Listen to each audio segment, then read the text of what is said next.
All right, kids, Assalamu alaikum. Welcome back to the online class.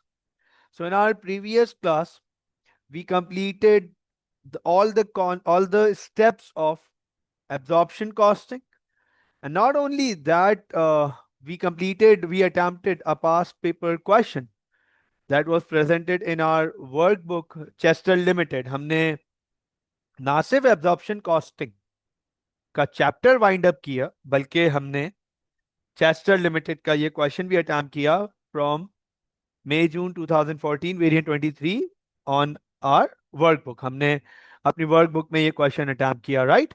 Workbook से question attempt right किया।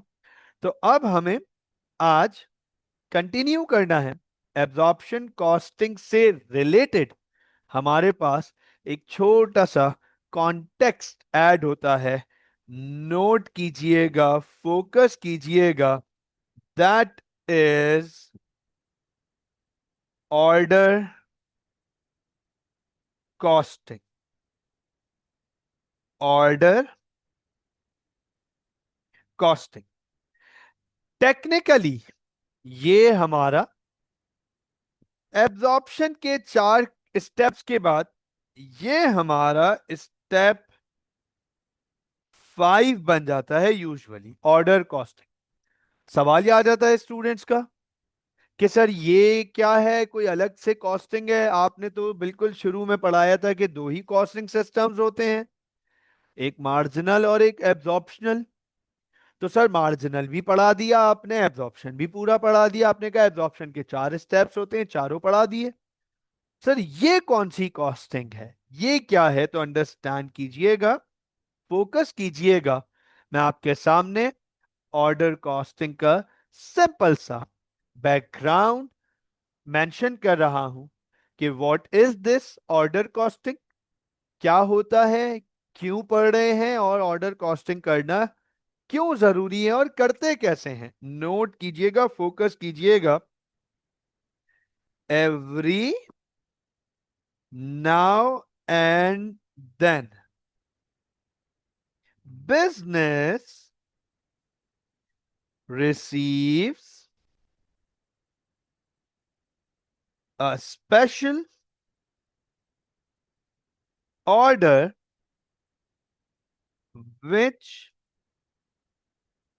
might be which might be a bit different from its regular products. Therefore, a business would need to find the costs and quote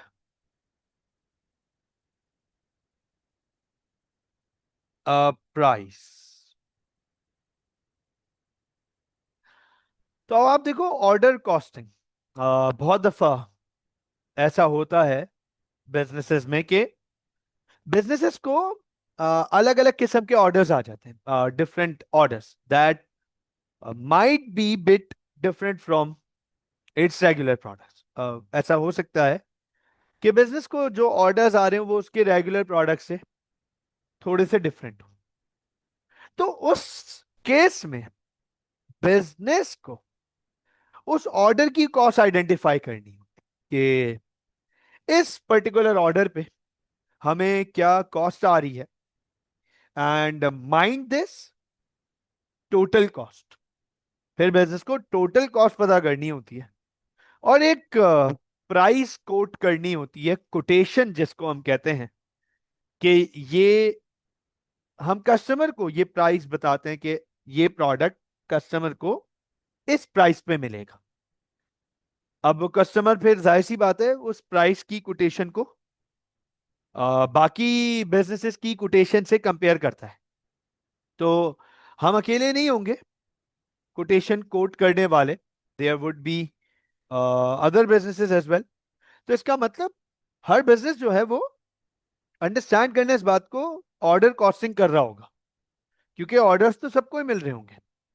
अब है ना, इसकी example ऐसे समझते हैं, इसकी आसान एग्जाम्पल है, बहुत आसान एग्जाम्पल है।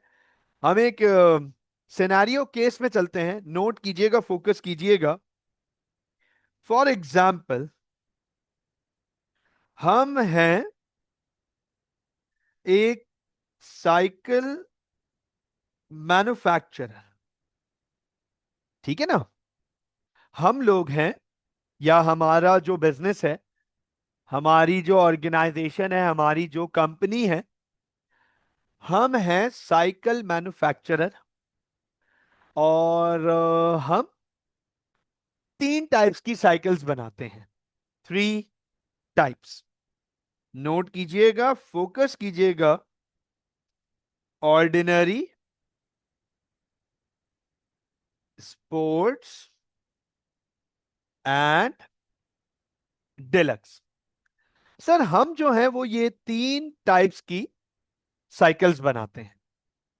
अच्छा, ये रूटीन में बनती है हमारी फैक्ट्री में। ऑर्डिनरी की एक सर्टेन क्वांटिटी हमें पता है कि हमें जनरल मार्केट के लिए और कुछ स्पेशल कुछ क्लाइंट्स होंगे जिनको ordinary cycle certain amount certain quantity में चाहिए होगी, तो हम उनके लिए ऑर्डिनरी साइकिल्स बनाते होंगे। कुछ कस्टमर्स ऐसे होंगे जिनके लिए एक सर्टेन तादाद में स्पोर्ट्स साइकिल्स बनती होंगी, और कुछ कस्टमर्स ऐसे होंगे जिनके लिए एक सर्टेन तादाद में डिलक्स साइकिल्स बनती होंगी। Deluxe variant, deluxe model, right.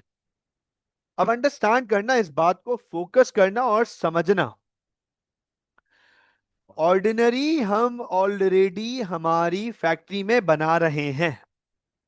Ordinary हमारा रूटीन प्रोडक्ट है, and so is sports and so is deluxe. मैं आप लोगों से एक सवाल पूछना चाह रहा हूं, बहुत सिंपल सा सवाल है। क्या हमें ऑर्डिनरी, स्पोर्ट्स और डिलक्स की, क्या हमने ऑलरेडी सेलिंग प्राइस सेट कर चुकी होगी? क्या हमने ऑर्डिनरी, स्पोर्ट्स और डिलक्स की सेलिंग प्राइजेस ऑलरेडी सेट कर दी होंगी? है ना, ये तो हमारे रूटीन प्रोडक्ट्स हैं।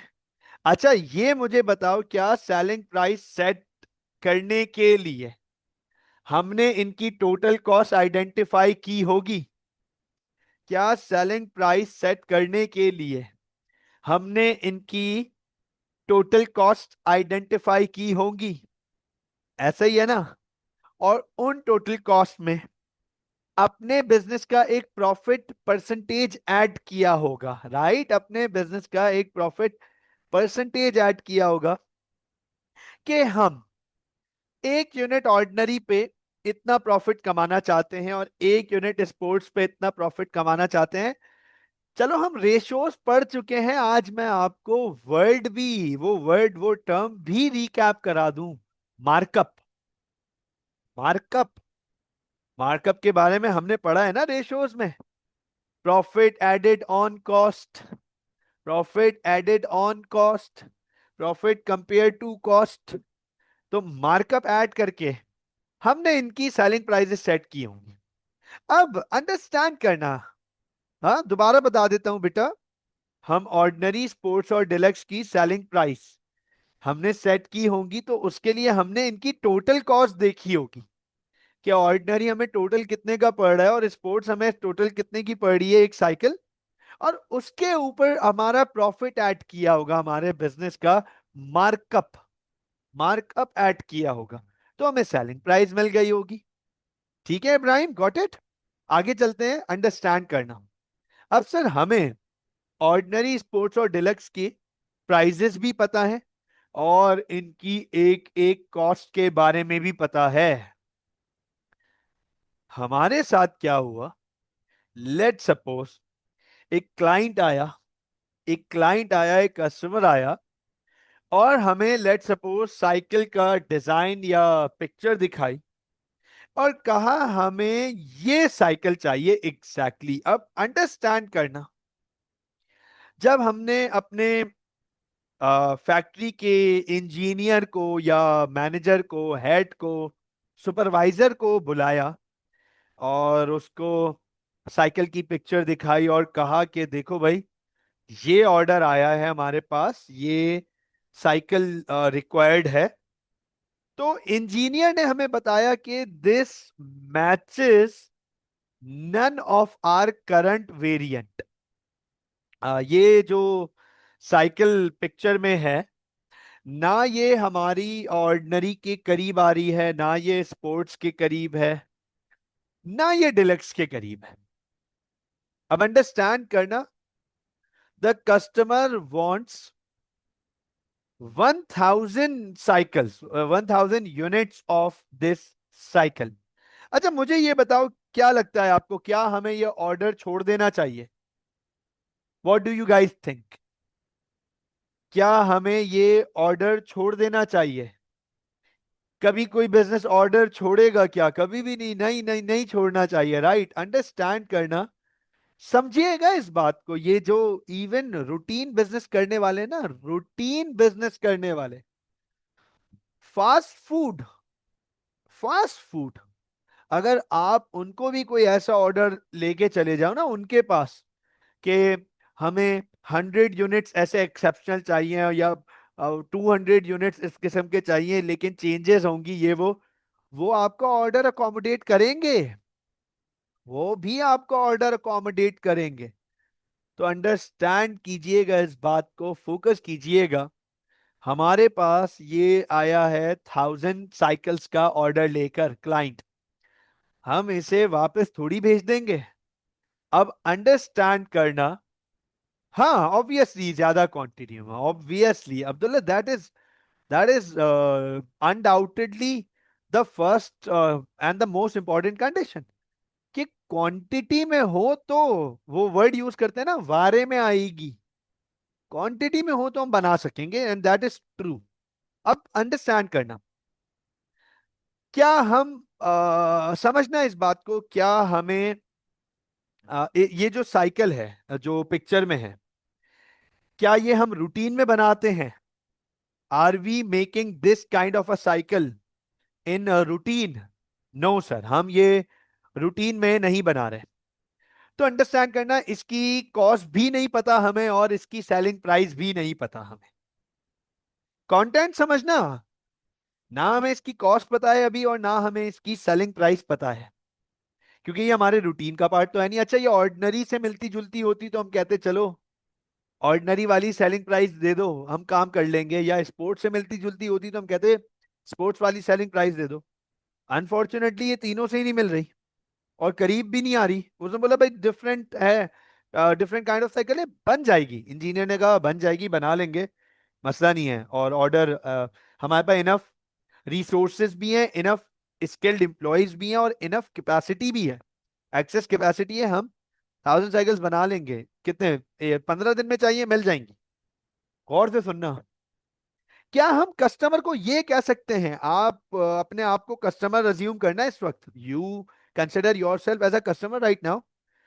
क्या आपको कोई बिजनेस ये बोल सकता है कि आप ऑर्डर दे दें चले जाएं, सेलिंग प्राइस हम बनाने के बाद बताएंगे आपको, क्योंकि जब हम बना लेंगे तो हमें कॉस्ट पता चल जाएगी हमारी, और उस कॉस्ट के ऊपर हम एक प्रॉफिट चार्ज करके फिर आपको सेलिंग प्राइस बता देंगे। डू यू थिंक ऐसा होगा? क्या ये कर सकते हैं हम?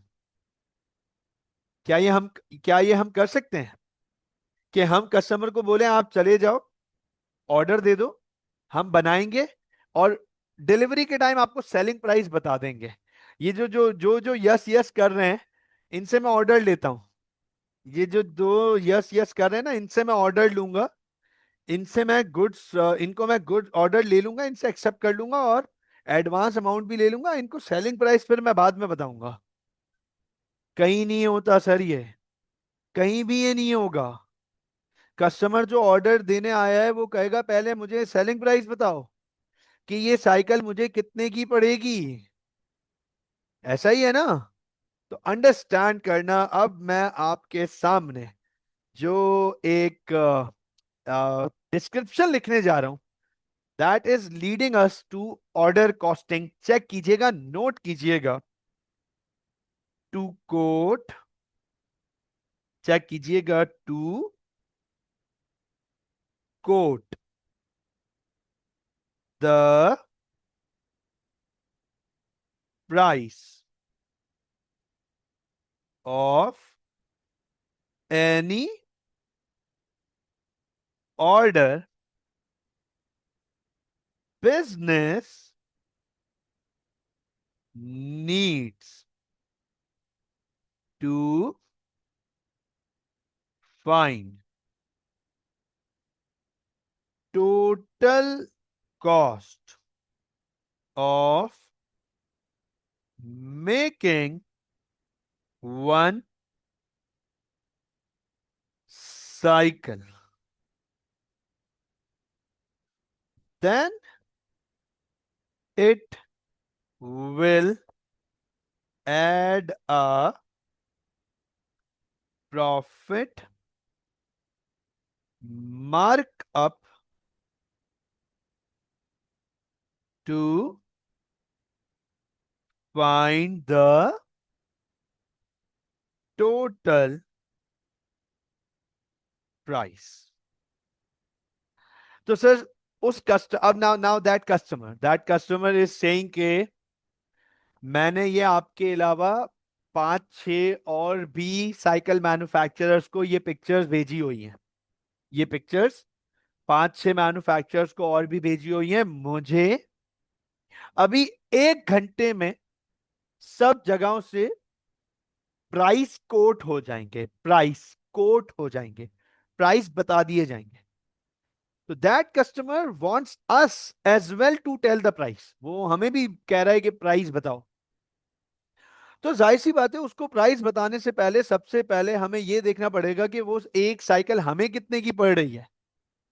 एक साइकिल हमें कितने की पड़ रही है, वो स्पेशल ऑर्डर है। तो अंडरस्टैंड कीजिएगा, वो एक साइकिल हमें कितने की पड़ रही है, इसका मतलब हमें उसकी टोटल कॉस्ट पर साइकिल पता करनी है। क्या पता करनी है? चेक कीजिएगा, नोट कीजिएगा, फोकस कीजिएगा सर। हमें पता करनी है उसकी टोटल कॉस्ट पर साइकिल।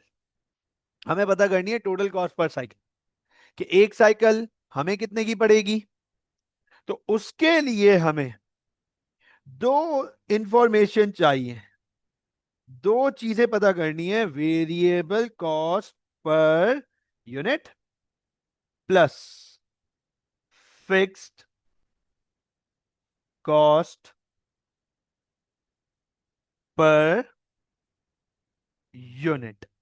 ये देखें जरा, अब आपको यहां समझ आ रहा होगा कि मार्जिनल कॉस्टिंग में जो हम फिक्स कॉस्ट पर यूनिट नहीं करते, उसका एक ड्रॉबैक है सर, उसकी एक लिमिटेशन है। फिर उसकी लिमिटेशन ये है कि इस किस्म के ऑर्डर्स की सेलिंग प्राइस आइडेंटिफाई करना बड़ा मुश्किल हो जाता है, क्योंकि हम तो फिक्स कॉस्ट को पर यूनिट डिवाइड ही नहीं करते वहां पे। एब्जॉर्प्शन में ये काम हम करते हैं। तो अंडरस्टैंड कीजिएगा, हमें सबसे पहले तो प्राइस कोट करने के लिए अपनी टोटल कॉस्ट पर साइकिल पता करनी है कि हमें एक साइकिल कितने की पड़ी है, और उसके लिए हमें दो कॉस्ट पता करनी है कि सबसे पहले तो वेरिएबल कॉस्ट। तो अब अंडरस्टैंड करना, समझना इस बात को। जाहिर सी बात है, साइकिल मैन्युफैक्चरर हैं, ऑलरेडी 3 किस्म के वेरिएंट्स बना रहे हैं और ठीक ठाक तादाद में बना रहे हैं। तो जो साइकिल का डिजाइन है, शेप है, स्टाइल है, नजर आ रहा है, जो भी रिक्वायरमेंट है कस्टमर की, तो engineer can easily work upon material and labour, right. वो इंजीनियर बड़े आराम से बता देगा कि इस साइकिल के ऊपर क्या क्या मटेरियल चाहिए, किस किस्म का मटेरियल चाहिए, क्या क्या चीजें चाहिए। अंडरस्टैंड कीजिएगा। तो हमें इंजीनियर बड़े आराम से बता देगा कि मटेरियल क्या चाहिए, क्या रिक्वायरमेंट है इसमें मटेरियल की, कौन कौन सा मटेरियल है और कहाँ से आएगा, कितने का आएगा। मटेरियल की कॉस्ट नोट कीजिएगा, चेक कर लीजिएगा, बहुत आसान, बहुत आसानी से। डायरेक्ट मटेरियल, बहुत आसानी से पता चल जाएगा। अच्छा, इंजीनियर ये भी बता देगा कि इस साइकिल को या इस ऑर्डर को बनाने के लिए कौन से लेबर चाहिए और कितने चाहिए और उनकी कॉस्ट क्या होगी। हमें बहुत आसानी से इस साइकिल पे लेबर के बारे में भी पता होगा। अब आप मुझे ये बताएं, do you guys think these two, direct material and labour, do you guys think ये दो कॉस्ट, मटेरियल और labour, are these the only cost related to this order? Are these two, material and labor, the only costs related to this order? क्या इस order से related यही दो cost होंगी बस हमारी? हम यही देखेंगे कि मटेरियल कितने का लग रहा है और लेबर कितने का लग रहा है? Is this it? Is that it? What do you guys think? क्या इसके अलावा भी और कोई कॉस्ट है? Yes sir, yes sir. Understand कीजिएगा, फैक्ट्री में, फैक्ट्री में, हमारे बिजनेस में, जहां ये साइकिल्स बननी है, जहां ये साइकिल्स बननी है, तो उस फैक्ट्री का मंथली रेंट होगा, मंथली इंश्योरेंस होगी, heat and light, maintenance, security, utilities, cleaning, supervision. तो क्या हमें थोड़ी सी कॉस्ट इस ऑर्डर के ऊपर नहीं डालनी चाहिए, ताकि ये ऑर्डर भी कवर करके दे हमें फिक्स कॉस्ट? राइट? है ना, बात समझ आई? अच्छा, मुझे ये बताओ, क्या हम पूरी फैक्ट्री का सारा रेंट और सारी हीट एंड लाइट और सारी सिक्योरिटी इस एक ऑर्डर के ऊपर डाल दें? क्या कहते हो? क्या कहते हो? इसकी जेब से पैसा निकलवाते थे, सारा rent shunt, security, electricity, maintenance, utility सब इसके ऊपर डाल दो, पूरी फैक्ट्री का खर्चा इसके ऊपर डाल दो। अच्छा बताओ, होगा क्या उससे? What do you guys think, क्या होगा उससे? क्या होगा उससे अगर हम अपने अपनी तमाम इनडायरेक्ट कॉस्ट, फिक्स कॉस्ट, तमाम इनडायरेक्ट कॉस्ट उस ऑर्डर पे डाल दें, इसके ऑर्डर पे, और बोले यार अय्याशी हो गई, रेंट से जान छूट गई, सिक्योरिटी इंश्योरेंस से जान छूट गई, एक ऑर्डर पे हमने सारी कॉस्ट डाल दी। अंडरस्टैंड कीजिएगा, सुन लीजिएगा, फिक्स कॉस्ट पर यूनिट ज्यादा हो जाएंगे, जिससे टोटल कॉस्ट पर साइकिल ज्यादा हो जाएगी, तो सेलिंग प्राइस ज्यादा हो जाएगी, और वो हमारे पास नहीं, सिर्फ हमारे पास नहीं आया, वो बाकी बिजनेसेस से भी कांटेक्ट में है। तो इसका मतलब ये कि हमारी सेलिंग प्राइस ओवर होगी, ज्यादा होगी, as compare to the rest of the competition. Customer might leave, customer might leave, we might lose more future potential orders as well. अगर हम आज इस कस्टमर को सेटिस्फाई कर देते हैं और एक अच्छा ऑर्डर रिसीव कर लेते हैं, तो पॉसिबिलिटी है ना ये फ्यूचर में भी ऑर्डर लेकर आए हमारे लिए। तो अंडरस्टैंड कीजिएगा, it is not advisable and it is not wise to apportion all the overheads to this order. तो हमें इस पर्टिकुलर ऑर्डर के लिए एक सर्टेन ओवरहेड आइडेंटिफाई करना पड़ेगा। मैं आपको क्लैरिटी के साथ बता दूं, सुन लेना, ऐसा नहीं है कि दिल में मेरे जो अमाउंट आ जाए मैं ओवरहेड लिख दूं वहां पर। It is not the case. या मैं या मैं उस क्लाइंट को बोलूं यार जरा 2 मिनट देना, मैं बस है ना एक काम कर रहा हूं, तकिए के नीचे पर्ची डाल के सोऊंगा, और देखना उस पे है ना सुबह उठूंगा या 1 घंटे में उठूंगा तो उस पे एक वैल्यू लिखी हुई होगी, वो ओवरहेड्स होंगे मेरे। It's not like that. हमें ओवरहेड्स आइडेंटिफाई करने हैं, और ये काम हम पिछले 4 स्टेप्स में करते हैं एब्जॉर्प्शन कॉस्टिंग में। तो अंडरस्टैंड कीजिएगा, जब हम ओवरहेड्स एड अप कर देंगे डायरेक्ट मटेरियल और लेबर में, तो हमें मिल जाएगी टोटल कॉस्ट पर यूनिट, एक यूनिट की। इस पे फिर प्रॉफिट लगाएंगे। तो आई होप कि आप लोगों को ऑर्डर कॉस्टिंग का बैकग्राउंड पूरा समझ आया हो। आई होप कि आप लोगों को ऑर्डर कॉस्टिंग क्लियर हो। मुझे बताएं, is that clear? Yes please. तो सर यहां तक आपको ऑर्डर कॉस्टिंग सारा क्लियर है, सारी बात समझ आ गई, बैकग्राउंड समझ आ गया। Now let's attempt an order costing question. Order costing का क्वेश्चन अटेम्प्ट करते हैं। So this question that is of Bruna limited. The question of Bruna limited, check कीजिएगा, Bruna limited from May June 2016 variant 22 presented on page number 221 of your workbooks. आप लोगों की workbook पे page number 221 पे Bruna limited का question मौजूद है, from May June 2016 variant 22। ये एक ऑर्डर कॉस्टिंग का सवाल है। आइए पढ़ते हैं इस सवाल को, देखते हैं एग्जामिनर क्या इंफॉर्मेशन दे रहा है, उस इंफॉर्मेशन को इंटरप्रेट कैसे करना है और एग्जामिनर मांग क्या रहा है उसे आंसर कैसे करना है। Bruna limited is a manufacturing company. It operates three production departments and two service departments. The costs are allocated to each department as follows. तो अब नोट कीजिएगा, कह रहे हैं ब्रूना लिमिटेड है, मैन्युफैक्चरिंग बिजनेस है, उसके तीन प्रोडक्शन डिपार्टमेंट्स हैं और दो सर्विस डिपार्टमेंट्स हैं। That means it makes total of 5 departments. इस बिजनेस के टोटल 5 डिपार्टमेंट्स हैं, 3 प्रोडक्शन और 2 सर्विस। नोट कीजिएगा, प्रोडक्शन डिपार्टमेंट्स में हमारे पास आ जाता है machining, assembly, finishing. Production departments में ये 3 आ जाते हैं हमारे पास।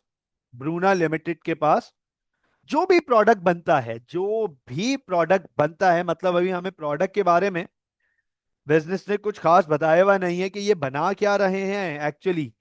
साइकिल बना रहे हैं, सेलफोन बना रहे हैं, टीवी बना रहे हैं, लैपटॉप बना रहे हैं, मोबाइल बना रहे हैं, फर्नीचर बना रहे हैं, बोर्ड मार्कर बना रहे हैं, कपड़े बना रहे हैं, जूते बना रहे हैं, कुछ बताया नहीं हमें। ये बता दिया कि जो भी बना रहे हैं वो 3 डिपार्टमेंट से गुजरता है। पहला मशीनिंग डिपार्टमेंट है, मशीनिंग का काम होता होगा। दूसरा असेंबली डिपार्टमेंट है, वहां असेंबलिंग होती होगी प्रोडक्ट की। और तीसरा फिनिशिंग डिपार्टमेंट है, वहां पे प्रोडक्ट की फिनिशिंग होती होगी। लेकिन उसी के साथ साथ फैक्ट्री में 2 सर्विस डिपार्टमेंट्स भी हैं, एक स्टोर्स मौजूद है और एक कैंटीन मौजूद है। And we all know they both are there to provide the services. ये दोनों डिपार्टमेंट्स बाकी पूरे बिजनेस को सर्विस देने के लिए बैठे हैं। अब आप ये देखें, हमें ब्रूना लिमिटेड में एग्जामिनर ने क्या बता दिया। एग्जामिनर कह रहा है ये पांचों डिपार्टमेंट्स के इनडायरेक्ट लेबर हैं। उसने ना पांचों डिपार्टमेंट के हमें इनडायरेक्ट लेबर अलग अलग करके बता दिए। हमें इनको अब अपॉर्शन करने की जरूरत नहीं है, क्योंकि ये ऑलरेडी अपॉर्शनड है, सेपरेट है, सेग्रीगेटेड है, टोटल पूरी फैक्ट्री का नहीं है। पांचों डिपार्टमेंट्स के इनडायरेक्ट लेबर अलग अलग बता दिए उसने। अब इसमें 2 केसेस हैं, 2 केसेस हैं, सुन लीजिएगा मेरी बात बच्चों, 2 केसेस हैं। पहला केस ये कि या तो इनके सारे इनडायरेक्ट लेबर सारे डिपार्टमेंट के अलग अलग हैं, मतलब मशीनिंग के पास अपने इनडायरेक्ट लेबर्स हैं, वो असेंबली और फिनिशिंग स्टोर्स कैंटीन में नहीं जाते, वो सिर्फ मशीनिंग के हैं। और इसी तरीके से असेंबली के अपने इनडायरेक्ट लेबर हैं और फिनिशिंग के अपने इनडायरेक्ट लेबर है। पहली पॉसिबिलिटी तो ये है। दूसरी पॉसिबिलिटी ये है कि पूरी फैक्ट्री के इनडायरेक्ट लेबर्स को उसने ब्रूना लिमिटेड ने ऑलरेडी अपॉर्शन करके हमें बता दिया है। हमें अलग से अब अपॉर्शनमेंट करने की जरूरत नहीं है, ये ऑलरेडी अपॉर्शन है। फिर अदर इनडायरेक्ट ओवरहेड्स। अच्छा, इसके अलावा ब्रूना लिमिटेड हमें इनडायरेक्ट ओवरहेड्स भी बता रहा है कि मशीनिंग के ऊपर इतने, असेंबली के ऊपर इतने, फिनिशिंग के ऊपर इतने, स्टोर्स के ऊपर इतने और कैंटीन के ऊपर इतने। राइट। तो अपॉर्शनमेंट पांचों कॉस्ट सेंटर्स के ऊपर हुई हुई है। अगर इसके अलावा कोई और जनरल ओवरहेड नहीं है तो सुन लीजिएगा मेरी बात, इसका मतलब ये कि स्टेप वन हुआ हुआ है।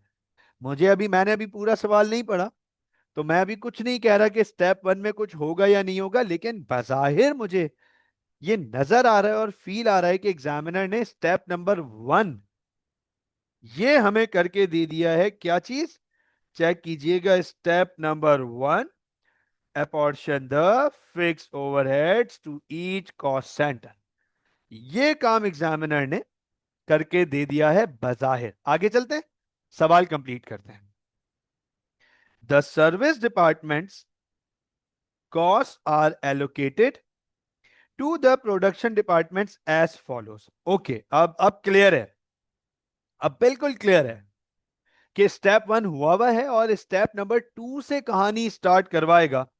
हम सब ने स्टेप नंबर टू पढ़ा हुआ है कि रीअपॉर्शन करते हैं स्टेप नंबर टू में। ये देखिएगा, स्टेप नंबर टू रीअपॉर्शन, तो सर्विस कॉस्ट सेंटर से खर्चे उठा के प्रोडक्शन डिपार्टमेंट के ऊपर डालेंगे। ये काम यकीनन करना पड़ेगा। और बता भी रहा है हमें कि स्टोर से कॉस्ट हटेगी नंबर ऑफ स्टोर्स रिक्वेजिशंस। देखो, स्टोर्स रिक्वेस्ट, रिक्वेजिशंस, रिक्वेस्ट, ठीक है। Canteen in proportion to number of employees, canteen के ऊपर से हम कॉस्ट हटाएंगे नंबर ऑफ एम्प्लॉयज की, नंबर ऑफ एम्प्लॉयज की बेसिस पे, राइट। तो दोनों सूटेबल बेसिस हमारे सामने मौजूद हैं। नंबर ऑफ स्टोर्स रिक्वेजिशन ये एक बेसिस हो गई स्टोर के लिए, और नंबर ऑफ एम्प्लॉयज ये दूसरी बेसिस हो गई कैंटीन के लिए।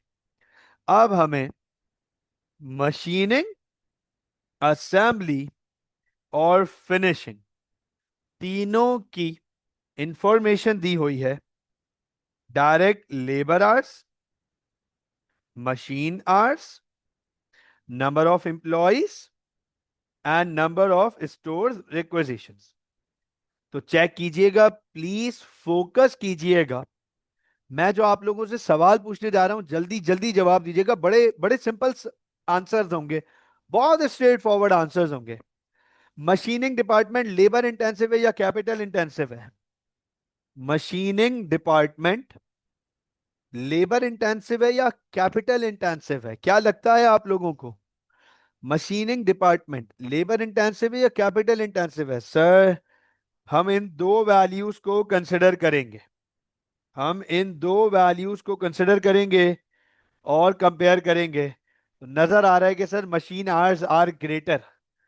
क्लियरली नजर आ रहा है, बहुत क्लियरली, कि मशीन आवर्स ग्रेटर है, तो ये कैपिटल इंटेंसिव है।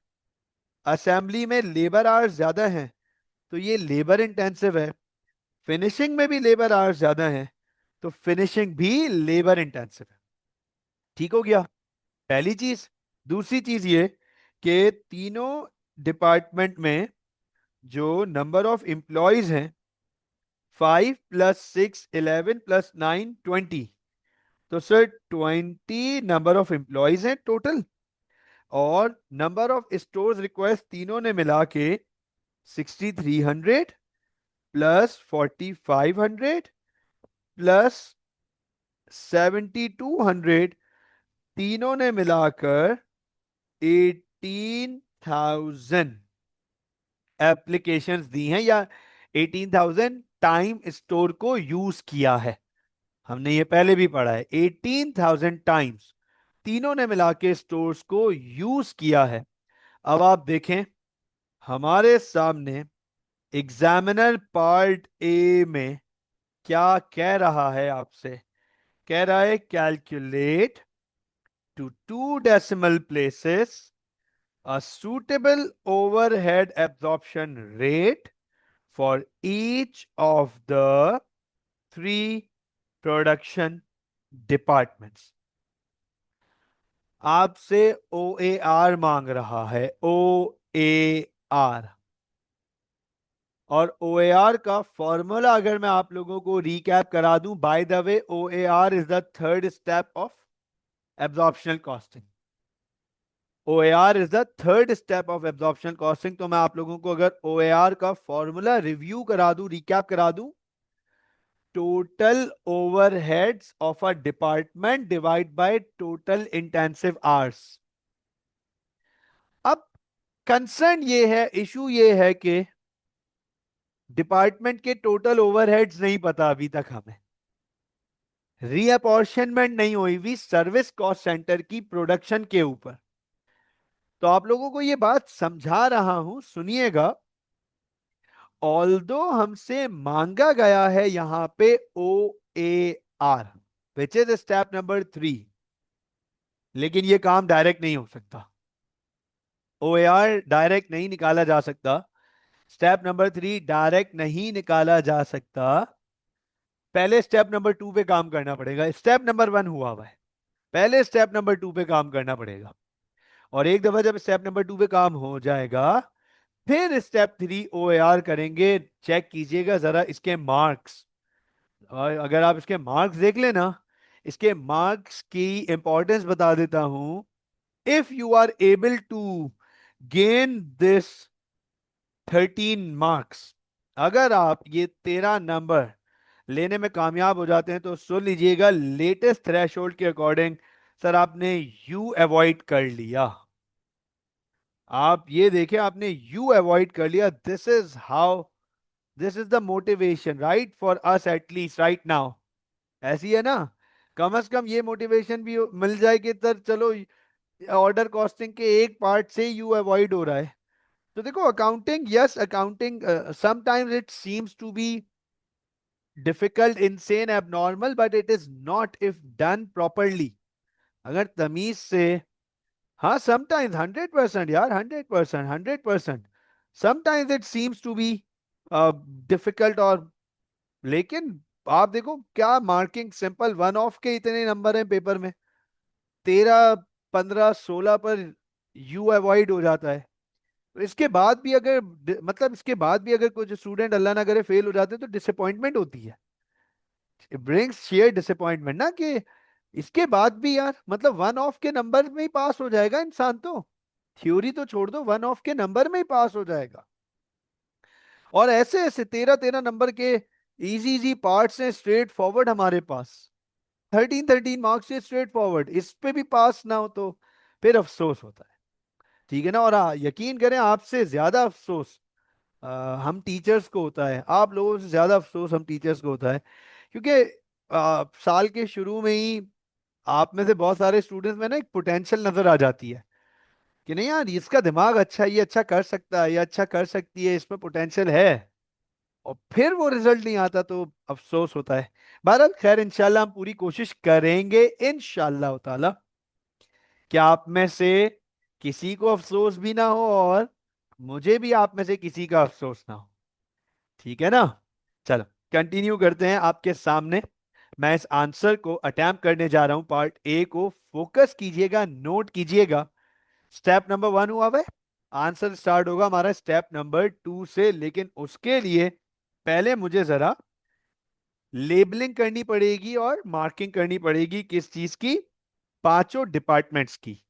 मशीनिंग है, असेंबली है, फिनिशिंग है।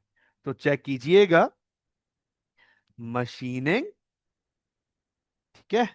एक मिनट, मैं इसको सेटल डाउन कराऊं। यस, मशीनिंग, असेंबली, फिनिशिंग, फिर है स्टोर्स, और है कैंटीन। ये देखो, ये हमारे पास, ये हमारे पास पांचों कॉलम्स रेडी हो गए। अब हम यहां पर पांचों कॉलम्स की कॉस्ट आइडेंटिफाई करेंगे। सबसे पहले एग्जामिनर ने हमें इन डायरेक्ट लेबर बता दिए हैं, ऑलरेडी बता दिए हैं हमें, इन पे कोई काम करने की जरूरत नहीं है। हमें ऑलरेडी इनडायरेक्ट लेबर एग्जामिनर ने बता दिए हैं, चेक कीजिएगा सर। 253,000 मशीनिंग में है, चेक कीजिएगा 253,000। ठीक है, 253,000।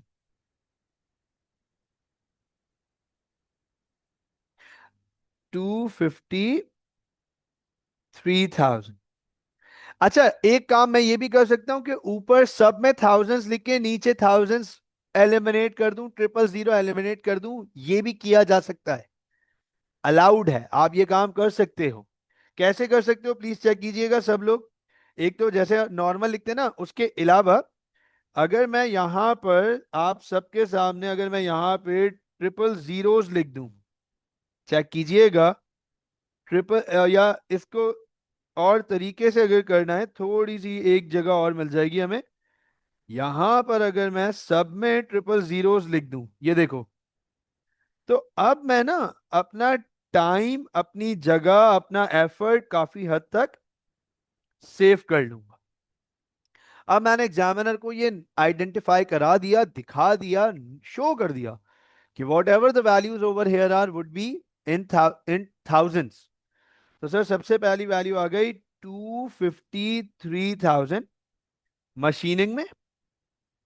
उसके बाद असेंबली की है 290, असेंबली की इनडायरेक्ट लेबर की वैल्यू है 290, चेक करते जाइएगा, नोट कीजिएगा सर। उसके बाद फिनिशिंग की वैल्यू है हमारे पास 340,100, 340,100, 340,100, तो ये हो जाएगा 340.1, 340.1।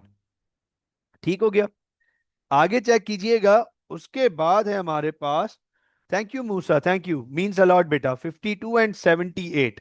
ठीक है, 52,078,000।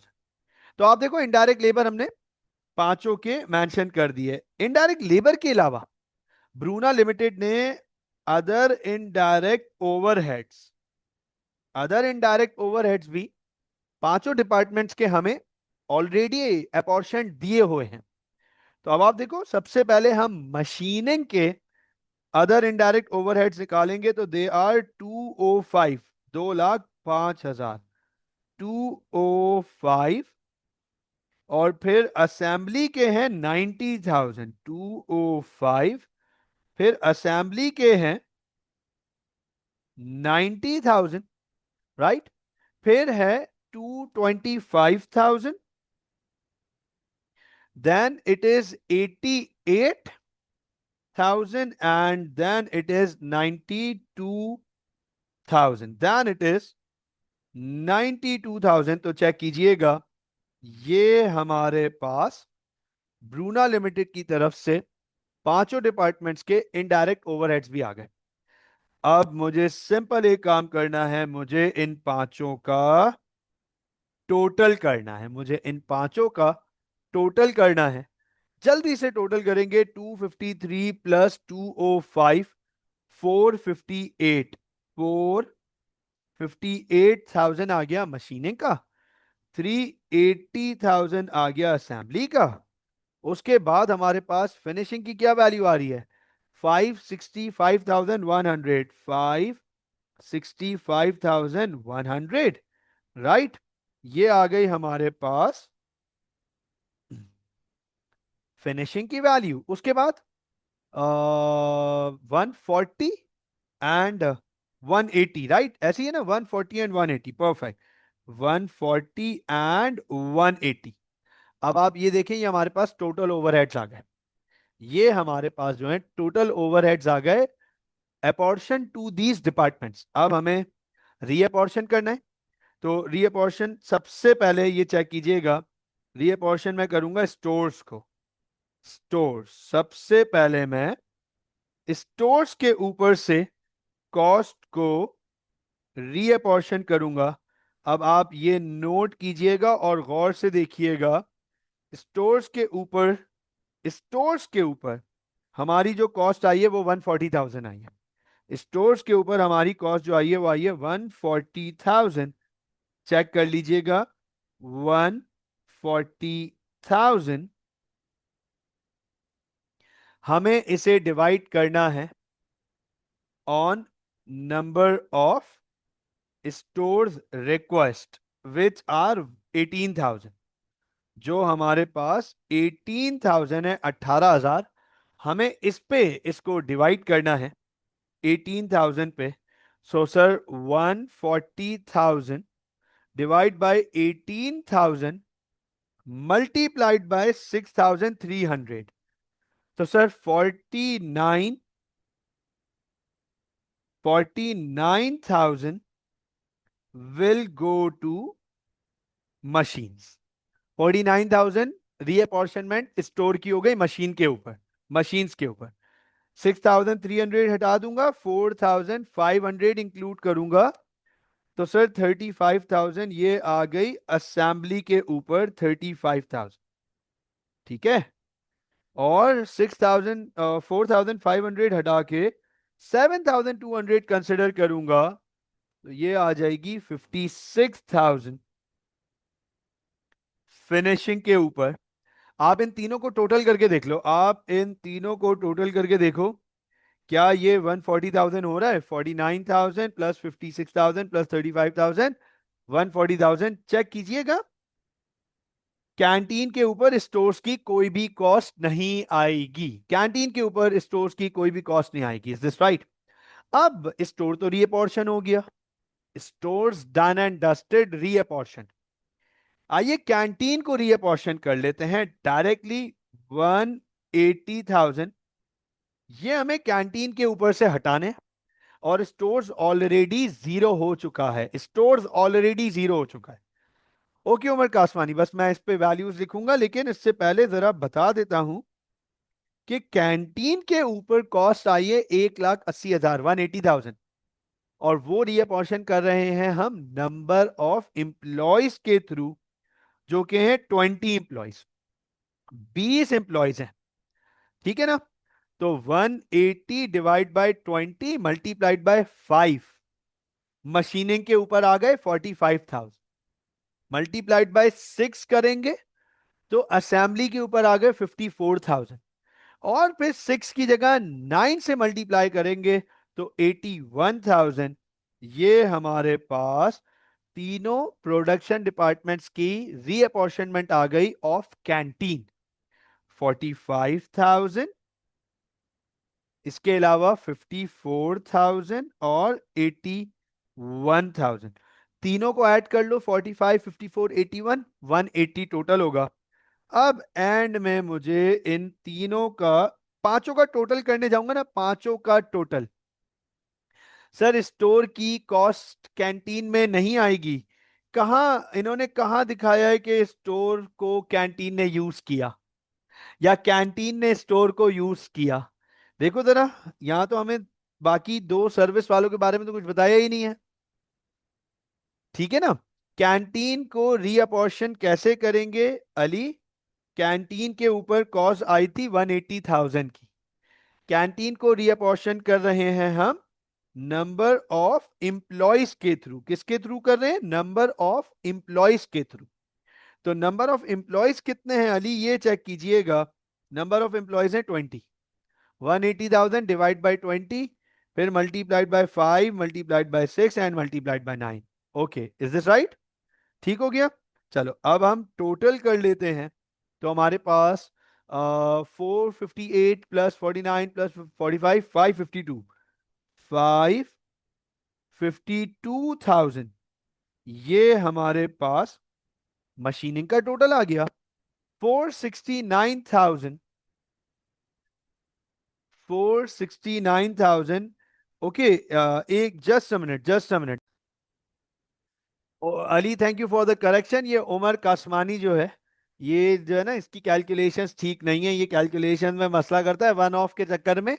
ये पूरा, ये कोई बात नहीं, मई जून के बाद अक्टूबर नवंबर आता है बेटा, हर मई जून के बाद अक्टूबर नवंबर, और हर अक्टूबर नवंबर के बाद भी मई जून आता है। टेंशन नहीं लें। अच्छा मजे की बात ये देखो, मैं मतलब इस हाल में हूं कि मुझे इसको, ये एक्सेल स्टूडेंट है माशाल्लाह, हाँ। ए लेवल्स के, अगर इंशाल्लाह अगर अगर अगर ये हरकतें इसकी ठीक हो गई तो इंशाल्लाह ये ए लेवल्स कर लेगा ना, तो ये यूनिवर्सिटी जाने का प्रोग्राम रखता है ना, यूनिवर्सिटी जाने का। आप देखें जरा, यूनिवर्सिटी में ये स्टूडेंट जाके बैठेंगे, ओहो हो, जिनको कैलकुलेटर नहीं चलाने आता, कैलकुलेशन, सिंपल एडिशन करने नहीं आती। अब मैं क्या यहाँ प्राइमरी की मैथ्स कराऊं? हाँ, मैं क्या यहाँ पे प्राइमरी की मैथ्स कराऊं? बताओ जरा यार, चेक करें जरा। और जब फिर ये यूनिवर्सिटी में जाएंगे तो जाहिर सी बात है, यूनिवर्सिटी के प्रोफेसर और लेक्चरर क्या पूछेंगे? भाईजान किससे पढ़कर आए हो ए लेवल्स? उसमें मेरा क्या कसूर है? आप मेरे को ये बताएं, मेरा क्या कसूर है भाई कि कैलकुलेटर चलाने नहीं आता? और अल्लाह ना करे अगर ये यूनिवर्सिटी में भी यही हाल रहा और कैलकुलेटर्स चला के सीरियस नहीं हुए, तो सोचे ये प्रोफेशनल वर्ल्ड में क्या धमाल करेंगे। और अल्लाह माफ करे, अगर ये मिसाल के तौर पे बैंक में जा रहे होंगे, अकाउंट ही गायब, अकाउंट जीरो, उसके उसने जमा कराए 1,80,000, उसको बोलेंगे नहीं 1 लाख, बल्कि 1,70,000 जमा हुए थे, 1,80,000 दे देंगे उसको। आपके अकाउंट में तो 1,80 थे, इसका कौन सा अपनी जेब से जा रहा है? बैंक को, ये भी तो बैंक को नुकसान दे देगा। बैंक बोलेगा साला इन्वेस्टमेंट था 35 लाख का, ये 36 लाख का घाटा कैसे हो गया? वो 1 लाख घाटा उमर कासमानी ने 1 महीने में करा दिया।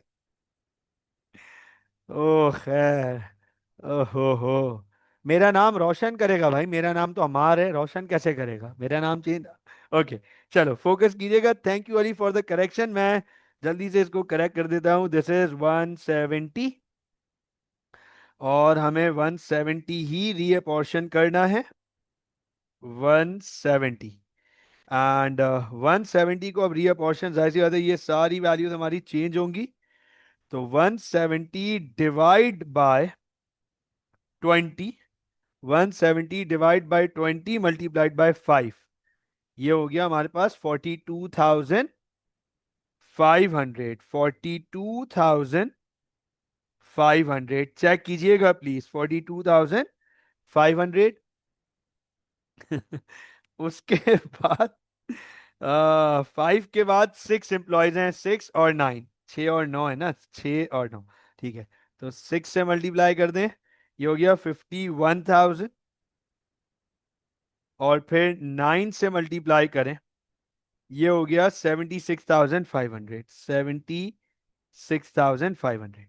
सो आई होप कि अब ये हमारे पास प्रॉपर वैल्यूज आ गई। अब हम जल्दी से टोटलिंग कर लेते हैं इनको।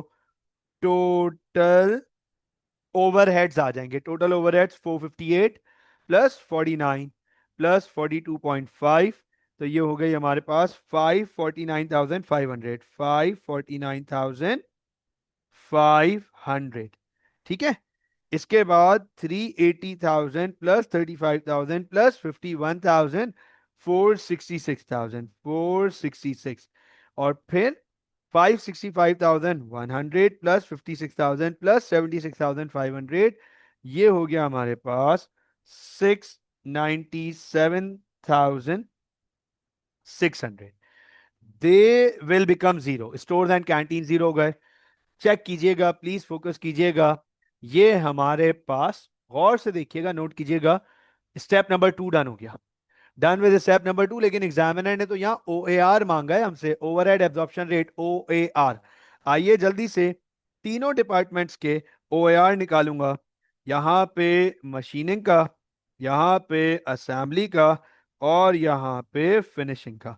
चेक कीजिएगा, मशीनिंग डिपार्टमेंट 549,500, ये है हमारे पास total overheads for machining department, 549,500। Alright sir, continuing our OAR calculation, हमने, आप देखो, मशीनिंग का टोटल ऑलरेडी हमारे पास अवेलेबल था, हमने मशीनिंग का टोटल ओवरहेड्स का लिख दिया। इसी तरीके से अब हम असेंबली का टोटल लिख देंगे, 466,000, और फिर फिनिशिंग का लिख देंगे 697,600। अब ओएआर निकालने के लिए हम सब ने ये पढ़ा हुआ है, हमने ऑलरेडी ये पढ़ा हुआ है कि ओएआर निकालने के लिए हमें इन्हें इंटेंसिव आवर्स से डिवाइड करना पड़ेगा, इंटेंसिव आवर्स। चेक कीजिएगा, machining is capital intensive 45,000 hours, capital intensive, ठीक है, कैपिटल इंटेंसिव 45,000। तो हम इसको डिवाइड करेंगे 45,000, और यहां पे आप सबने वैल्यूज तो मुझे भेज दिए हैं, लेकिन मैं 1 मिनट क्रॉस चेक करूंगा। 49,500 डिवाइड बाय 45,000, इट्स 12.21। तो प्लीज चेक कीजिएगा, 12.21 पर मशीन आर। ये लिखना जरूरी है, पहले भी बताया, पर मशीन आर। उसके बाद असेंबली लेबर इंटेंसिव है 60,000, 60,000, तो डिवाइड बाय 60,000, 466,000 डिवाइड बाय 60,000, यह आया हमारे पास 7.77 पर लेबर आर। और आखिर में हमारे पास जो फिनिशिंग डिपार्टमेंट है, उधर है 40,000, और है भी लेबर आवर्स, वो भी लेबर इंटेंसिव है। 40,000, 40,000, 697,600 डिवाइड बाय 40,000, यह आया हमारे पास 17.44 पर लेबर आर। आप देखें, 13 marks done and dusted, 13 number हो गए, ओआर निकाल दिया। आगे चेक करते हैं एग्जामिनर हमसे क्या मांग रहा है, फर्दर क्या मांग रहा है। अब चेक करो, आ गया ऑर्डर, आ रहा है ऑर्डर, और आपके सामने प्राइस कोट करके देनी है, तो चेक कर लीजिएगा, बहुत आसान सी वर्किंग होगी। कह रहा है Bruna limited has been approached by a customer to quote for one of their products. This will require the following: direct materials 20 kilos at 5 per kilo, and direct labor 10 hours at $9 per hour. Check कीजिएगा, focus कीजिएगा, attention दीजिएगा। किसी एक customer ने Bruna limited को approach किया और कहा कि हमें आपका एक जो प्रोडक्ट है वो चाहिए, जो भी आपका एक प्रोडक्ट है, वन ऑफ देयर प्रोडक्ट, वो चाहिए हमें। तो उसके लिए कुछ स्पेशल रिक्वायरमेंट है या जो भी कोटेशन है, वो उसने बोला कस्टमर वांट्स द प्राइस, ये प्राइस बताओ, ये ऑर्डर हमें कितने का पड़ेगा। तो नोट कीजिएगा, सबसे पहले ऑर्डर कॉस्टिंग के लिए ये चेक करना जरा गौर से। ऑर्डर कॉस्टिंग के लिए सबसे पहले तो ब्रूना लिमिटेड को ये पता करना है कि उस ऑर्डर पे मटेरियल कितने का लगने वाला है, मटेरियल। तो पता ये चला कि सर 20 किलोज लगेगा, 1 किलो जो है वो $5 का है, 1 किलो $5 का है, इसका मतलब $100 इस ऑर्डर पे मटेरियल लगेगा, $100 का मटेरियल लगेगा इस ऑर्डर के ऊपर। फिर बोला कि सर इस पे लेबर कितने का लगेगा, ये चेक कीजिएगा, इस ऑर्डर के ऊपर लेबर कितने का लगेगा। तो सर पता ये चला कि 10 घंटे लगेंगे, और एक घंटा जो है लेबर का वो $9 का है, राइट। 10 आवर्स लगने वाले हैं इस ऑर्डर के ऊपर, और एक घंटा जो है वो 9 आवर्स का है, राइट। एक घंटा जो है वो 9 आवर्स का लगेगा। ठीक हो गया, फोकस करिएगा, टेंशन दीजिएगा। Okay guys, am I audible and visible? तो सर लेबर 10 आवर्स लगेगा, और एक घंटा लेबर जो है ना वो $9 का है, दैट मीन्स 90। ये देखिए 90 हमारे पास लेबर के पैसे आएंगे। अब आप मुझे एक बात बताओ, फोकस करना, क्या हमने टोटल डायरेक्ट कॉस्ट पता कर ली? ये तो टोटल डायरेक्ट कॉस्ट हो गई, ये तो टोटल डायरेक्ट कॉस्ट हो गई। लेकिन हमने अभी थोड़ी देर पहले ये अंडरस्टैंड किया था, थोड़ी देर पहले हमने ये अंडरस्टैंड किया था कि सर ऑर्डर कॉस्टिंग के लिए हमें सिर्फ डायरेक्ट कॉस्ट नहीं चाहिए या वेरिएबल नहीं चाहिए, हमें फिक्स कॉस्ट भी तो चाहिए, ओवरहेड भी तो चाहिए। तो अब इस ऑर्डर के ऊपर हमें ओवरहेड्स को भी तो अपॉर्शन करना है।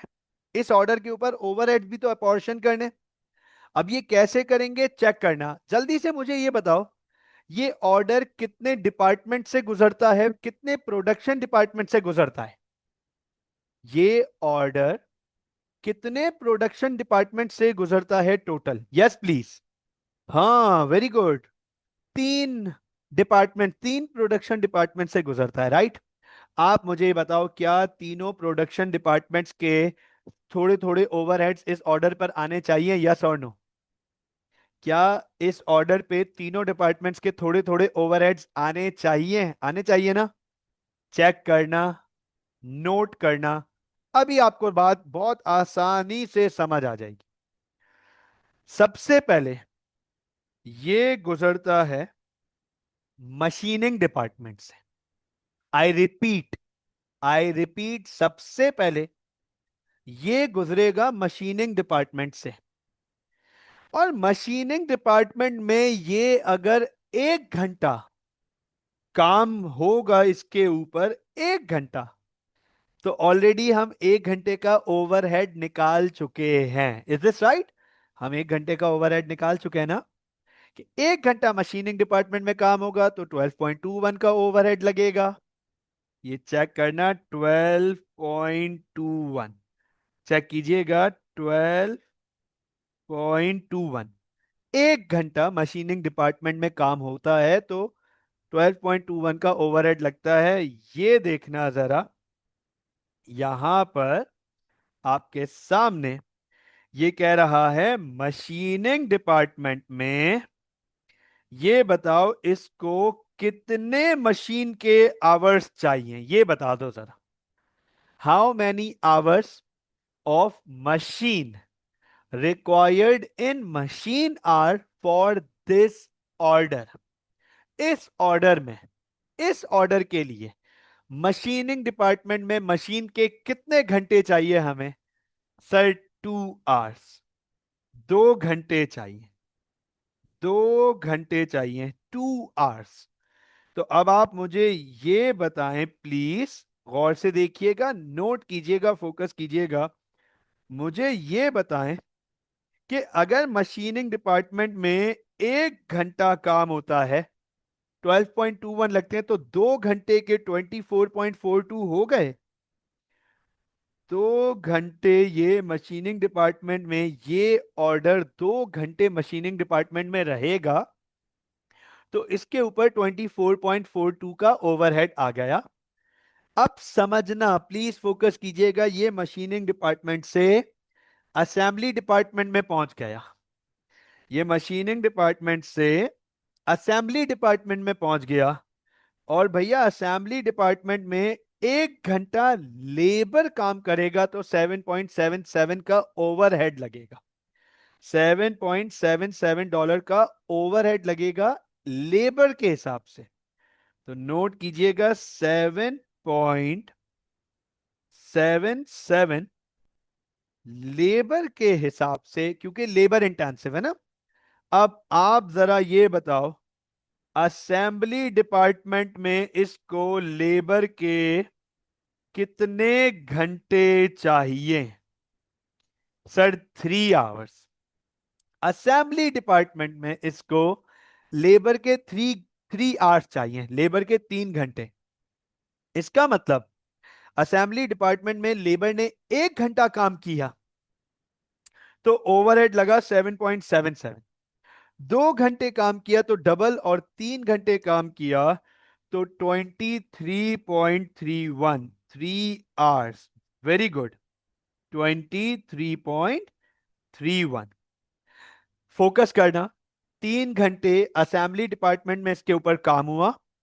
अब ये फिनिशिंग डिपार्टमेंट में चले गया। फिनिशिंग डिपार्टमेंट में वो भी लेबर इंटेंसिव है, वो भी लेबर इंटेंसिव है। 17.44, 1 घंटा लेबर काम करेगा, $17.44 का ओवरहेड लगेगा। 17.44, ये चेक कीजिएगा, नोट कीजिएगा कह रहा है फिनिशिंग डिपार्टमेंट में इसको लेबर के 2 घंटे चाहिए, 2 आवर्स। मतलब फिनिशिंग डिपार्टमेंट में इसके ऊपर 2 घंटे काम होगा, ऐसे ही है ना। फिनिशिंग डिपार्टमेंट में इसके ऊपर 2 घंटे काम होगा, 2 आवर्स। ये हो गया 34.88, 34.88। अब आप मुझे ये बताओ, क्या ये फिनिशिंग डिपार्टमेंट से प्रोडक्ट बन के बाहर आ जाएगा? क्या ये फिनिशिंग डिपार्टमेंट से प्रोडक्ट बन के बाहर आ जाएगा? चेक करना, नोट करना। जब ये प्रोडक्ट हमारे सामने मौजूद है ना, लेट सपोज अब ये हमारे सामने मौजूद है, ठीक है। तो हमने ये पता किया कि इसके ऊपर $100 का मटेरियल और $90 का लेबर तो लगा है। इसके अलावा 24.42 प्लस 23.31 प्लस 34.88, 82.61 का ओवरहेड भी लगा है इसके ऊपर। तो 82.61 प्लस 190, ये हो गया 272.61। ये पड़ी है हमें टोटल कॉस्ट। इस ऑर्डर की अभी तक हमें ये टोटल कॉस्ट पड़ी है। हमसे तो एग्जामिनर ने प्राइस मांगी थी, प्राइस। तो सुन लीजिएगा, प्राइस के लिए हमें मार्कअप ऐड करना पड़ेगा, मार्कअप। अभी पढ़ लेते हैं। कह रहा है it is the company's practice to achieve a gross margin of 40%। अच्छा, अब अंडरस्टैंड करना, हमें यहाँ पे मार्कअप चाहिए था, एग्जामिनर ने हमें मार्जिन दे दिया। रेशियोज में ये काम हम कर चुके हैं, मुझे अब ये दोबारा पढ़ाने की जरूरत नहीं होनी चाहिए आप लोगों को। रेशियोज में हम ये काम कर चुके हैं कि हमें यहाँ पे मार्कअप चाहिए था एक्चुअली, क्योंकि मार्कअप अप्लाई होता है कॉस्ट के ऊपर। मार्कअप अप्लाई होता है कॉस्ट के ऊपर, ये तो हमें एग्जामिनर ने मार्जिन दे दिया। चलो मार्जिन से रिलेटेड जल्दी से रिव्यू करा देता हूं, जैसे रेशियोज में कराया था। मुझे ये देख के बताओ कितना परसेंट मार्जिन है यहां पर हमारे पास। बोलो भाई, कितना परसेंट मार्जिन है हमारे पास? मार्जिन कितना परसेंट है? Add profit. मार्जिन कितना परसेंट है? जल्दी से देख के बताएं, जल्दी से मार्जिन देख के बताओ कितना परसेंट है हमारे पास। 40%। मार्जिन है 40%। अच्छा ये बताओ, मार्जिन किसके ऊपर अप्लाई होता है? Margin is applied to what? Margin is applied to what? अरे नहीं नहीं नहीं, मार्जिन तो खुद ग्रॉस प्रॉफिट होता है। अप्लाई किसके ऊपर करते हैं अलीना? कॉस्ट के ऊपर तो मार्कअप होता है। मार्जिन अप्लाई होता है रेवेन्यू के ऊपर। मार्जिन अप्लाई होता है रेवेन्यू के ऊपर। तो क्या रेवेन्यू बाय डिफॉल्ट 100% हो जाएगा? पढ़ा है ना ये हमने, पढ़ा है ना ये हमने। मार्जिन अप्लाई होता है रेवेन्यू के ऊपर, तो रेवेन्यू बाय डिफॉल्ट 100% हो जाएगा। अब मुझे ये बताओ, क्या ये कॉस्ट 60% हो जाएगी? फिर cost plus profit is equal to price. तो कॉस्ट बाय डिफॉल्ट 60% हो गई। 100% अगर हमारा रेवेन्यू है और उसमें 40% प्रॉफिट है, तो इसका मतलब बाकी 60% कॉस्ट है। और कॉस्ट की वैल्यू कितनी है ये चेक करो, 272.61। तो 272.61 डिवाइड बाय 60, डिवाइड बाय 60, क्योंकि ये 60% है, मल्टीप्लाइड बाय 40, मल्टीप्लाइड बाय 40। तो प्रॉफिट आ गया हमारे पास 181.74। अब इन दोनों को ऐड कर दो, तो आपको प्राइस की वैल्यू मिल जाएगी। इन दोनों को ऐड कर दो तो प्राइस आ गए हमारे पास 454.35। ये लीजिए गाइस, ये आ गए हमारे पास सेलिंग प्राइस। मुझे बताएं, क्या ये सवाल क्लियर हो गया? क्या ये सेलिंग प्राइस हमारी सामने आ गई, यस प्लीज।